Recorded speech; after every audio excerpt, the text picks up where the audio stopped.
Bonjour à tous, c'est le prof. Je fais cette petite vidéo dans le prolongement de la rentrée. Il va y en avoir deux, une vidéo pour les parents d'élèves, enfants, ados, et une vidéo pour les adultes.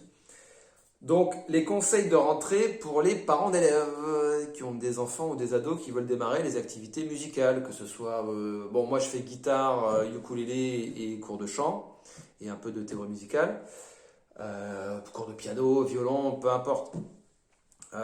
On va démarrer par tout ce qui est structurel.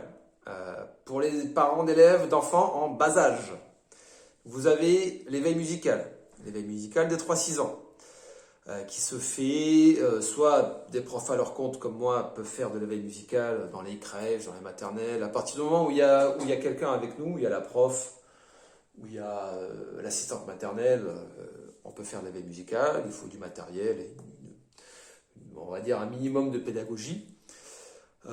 Pour les 0-3 ans, les très bas âge, c'est plutôt de l'éveil en musique. C'est-à-dire que je prends le ukulélé et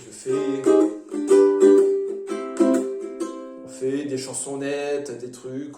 C'est de l'éveil en musique. On ne leur fait pas tester le ukulélé, tester le xylophone, les percus, les trucs, comme dans l'éveil musical. Voilà, ça...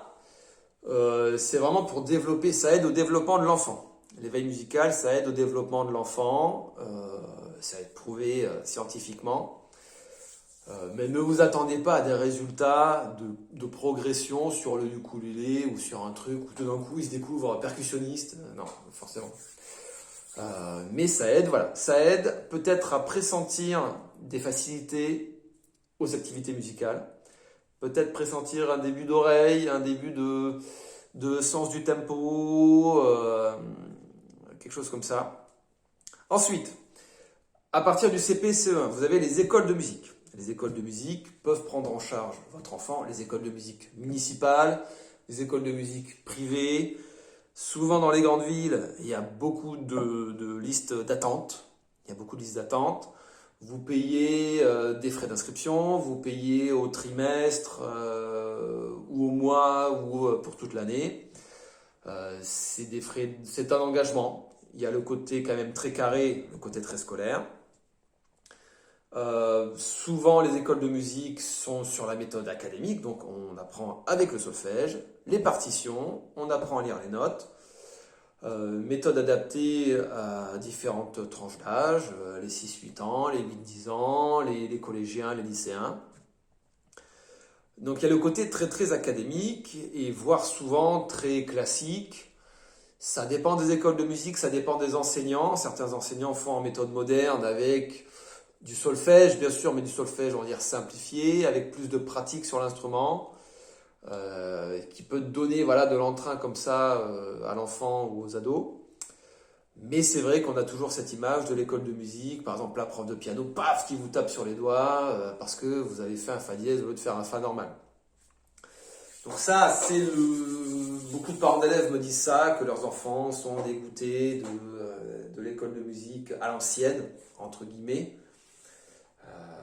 Parce que mes confrères des écoles de musique font du très bon travail. C'est juste que, forcément, c'est en méthode académique. C'est une école de musique.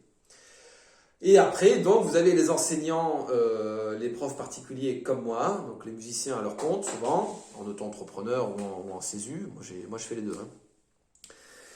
Et donc, on propose des cours particuliers, ou parfois en duo, ou en trio, pas souvent. Souvent en duo avec des élèves du même âge et du même niveau. Donc moi, par exemple, je vais prendre mon exemple. Je fais guitare et ukulélé.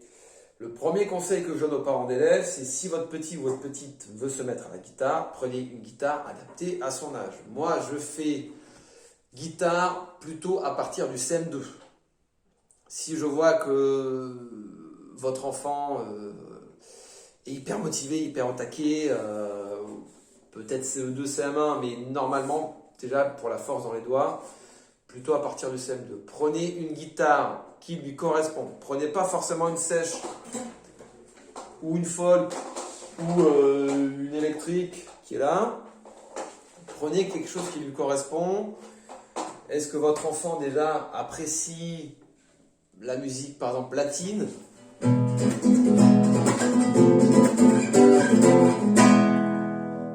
votre enfant apprécie plutôt ce qui est chanson française, les trucs que les enfants aiment bien, les Frérots de la Vega, les trucs comme ça, les Vianney, Louane, etc.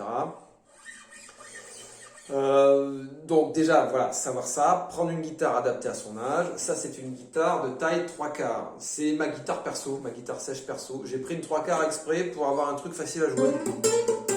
Un truc facile à trimballer, hyper léger. J'ai pris une Alhambra, la marque espagnole. Normalement, une guitare 3/4, c'est plutôt pour les 8-12 ans. 8-12 ans. À partir de 13-14 ans jusqu'au bac, ils vont plutôt partir sur une taille ado. Ce que j'appelle la taille ado, c'est une taille 7-8. Voilà, c'est une folk, taille 7-8.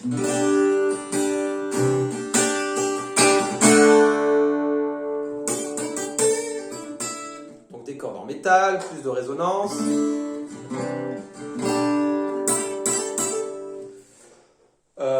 Pareil, on aime, on n'aime pas. Mais je conseille quand même de tâter un peu le terrain avec votre fils ou votre fille, voir quel type de musique il aime. Prendre la guitare adaptée et quand même dire que si vous prenez un prof particulier, là je prends le principe du prof particulier, c'est que si on fait en activité extrascolaire 1 heure par semaine, normalement, votre enfant doit s'entraîner sur la guitare ou sur le ukulélé. Je vais venir au ukulélé dans 5 minutes. On recommande un minimum de 20 minutes par jour, ou allez, une grosse demi-heure tous les 2 jours. On sait qu'il y a les devoirs, on sait qu'il y a les cours, qu'il y a le foot, le machin, le truc. C'est vrai qu'il y a beaucoup de... On va être honnête, il y a beaucoup de gamins qui sont très très très sollicités, voire trop. Souvent, les parents me disent, un sport, une activité artistique, c'est bien. Mais je suis d'accord, c'est bien. Parce que le problème, c'est qu'une activité artistique, ça ne vient pas comme ça. Les doigts, ça ne vient pas comme ça. Donc voilà, autre conseil, que la guitare soit accessible. Qu'elle soit sur son pied, dans la chambre du petit ou de la petite, qu'elle soit accessible. Comme ça, hop, il apprend, il s'entraîne. Même conseil pour le ukulélé. Et donc voilà, essayer de limiter le temps d'écran, mais ça, c'est le sacerdoce de tous les parents. Les écrans, c'est compliqué. Quand le fiston joue à Fortnite et que la grande est sur TikTok, je sais que c'est compliqué de leur faire des activités. Donc c'est pour ça que beaucoup de profs de guitare font aussi profs de ukulélé. Et donc, les mêmes conseils s'appliquent, sauf que les résultats de progression sont plus rapides.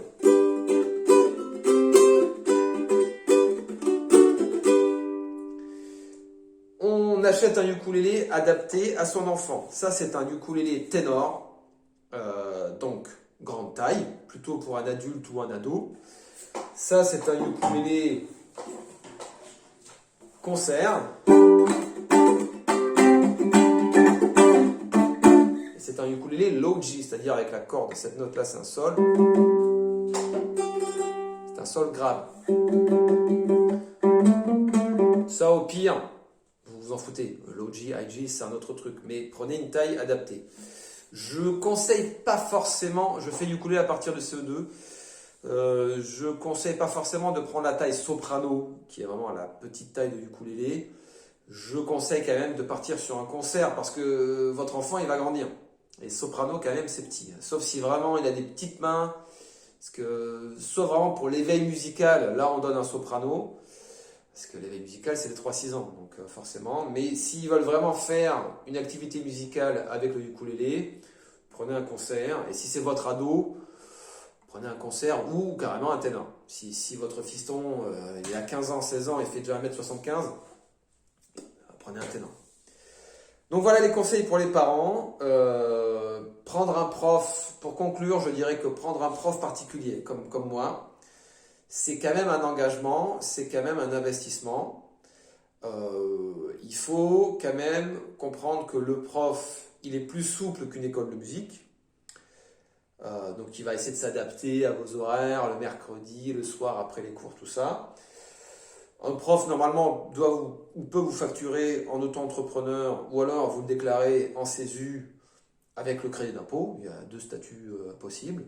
Alors bien sûr, il y a le troisième statut, le statut non officiel, mais moi je ne le fais pas, hein, moi c'est les deux statuts officiels. Et ne pas oublier quand même que le prof aussi, il y a un investissement pour vous en tant que parent qui est un investissement financier et il y a un investissement personnel pour votre enfant ou votre ado. Donc il doit quand même s'entraîner un minimum sur son ukulélé ou sur sa guitare ou sur le piano, mais bon, je ne suis pas prof de piano. Ou même sur sa voix pour les cours de chant, apprendre à respirer, apprendre à bien placer sa voix. Et voilà, et là normalement on aura des résultats, puisque le prof, il prend le petit ou la petite sous son aile, il la forme, il la booste, il fait un enseignement, mais c'est clair que si votre enfant ou votre ado ne s'entraîne pas, forcément il n'y aura pas de progrès. Ce qui est dommage parce que ça reste un enseignement. Et comme d'hab, sans travail, on n'a pas de progrès. Voilà. Donc voilà, désolé, la vidéo est un peu longue. J'ai pris des notes, hein, j'ai essayé de faire court. Voilà pour les conseils. Prochaine vidéo, c'est les conseils pour les adultes. Parce que j'ai quand même quelques élèves adultes. J'en ai moins, hein, parce qu'on est parents confinés. Mais voilà, la prochaine vidéo, je vais essayer de la faire un peu plus courte. Mais pareil, j'ai pas mal de conseils, j'ai pas mal d'expérience. Donc voilà, bonne continuation de rentrée. On est le mercredi, vous voyez, cet après-midi, j'ai 3 ados. Allez, merci à tous et à l'année prochaine.